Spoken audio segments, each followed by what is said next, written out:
শুক্তো প্রেমীরা সব কোথায়? গরম ভাতে শুক্তো হলে আর কিছু লাগে না, তাই না? তো রেসিপি দেখি। প্রথমে বড়িটাকে ভেজে সাইড করে রেখে দেব, তারপর কড়াতে তেল দিয়ে তার মধ্যে উচ্ছেটা ভেজে সাইড করে রেখে দেব।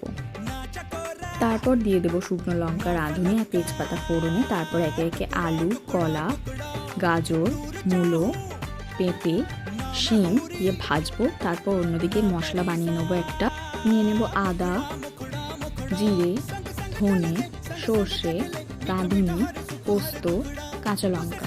এই পেস্টটা বানাবো। অন্যদিকে বেগুন আর ডাঁটাটাও অ্যাড করব। একটু নাড়াচাড়ার পর যে পেস্টটা বানিয়েছিলাম সেটা অ্যাড করে গরম জলের মধ্যে একটু দুধ গুলে নেব। তারপরে দিয়ে দেবো হলুদ আর নুন।